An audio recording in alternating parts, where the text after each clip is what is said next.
ఈరోజు తాళ్ళపేరు ప్రాజెక్ట్ నుండి లెఫ్ట్ కెనాల్ని రైట్ అండ్ లెఫ్ట్ కెనాల్ని ఓపెనింగ్ చేయడం జరిగింది.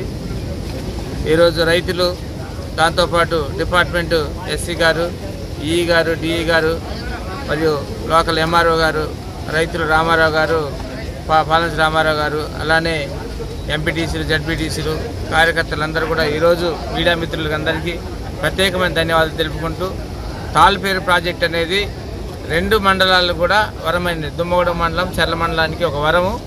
ఆనాటి ప్రభుత్వం కాంగ్రెస్ ప్రభుత్వంలో ఉన్నప్పుడు దీన్ని నిర్మించడం జరిగింది.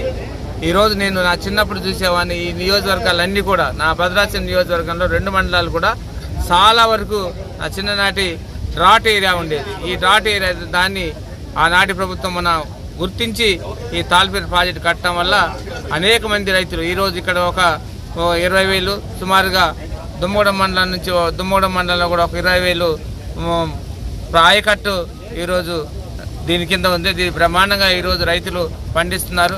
ఇంకొకటి అంటే ఒక్క పంటకు మాత్రం గ్యారంటీ పంట ఇస్తున్నాం మనం ఈ తాళ్ళపేరు ప్రాజెక్టు నుంచి.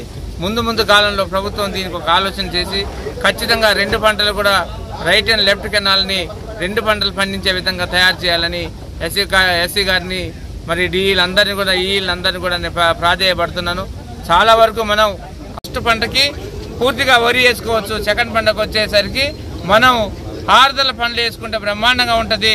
2 మన దుమ్మగూడెం మండలం, చర్ల మండలం కూడా రైతులందరికీ మీరు కోఆపరేట్ చేసి, ఎందుకంటే మీకు కూడా ఆరుదల పంటలు వేయటం వల్ల కూడా మనం పంట మార్పిడి వల్ల కూడా లాభాలు ఉంటాయి. పంట మార్పిడిని కూడా మీరు చూసుకొని ఆరుదల పంటలు కూడా వేసి మీరు ప్రత్యామ్నాయాన్ని ఈ 2 పంటలు పండే విధంగా రైతులు కోఆపరేట్ చేస్తారని డిపార్ట్మెంట్కి, అదేవిధంగా ఈరోజు ఉదయమే డిపార్ట్మెంట్ అంతా వచ్చి రైతుల కొరకు ఈరోజు మనం ఈ ట్రయల్ రైన్ మనం ఈ కెనాల్ని ఈరోజు లెఫ్ట్ అండ్ 2 కెనాల్ని లాకులను ఓపెన్ చేయడం జరిగింది. దానికి ఈరోజు మీడియా మిత్రులు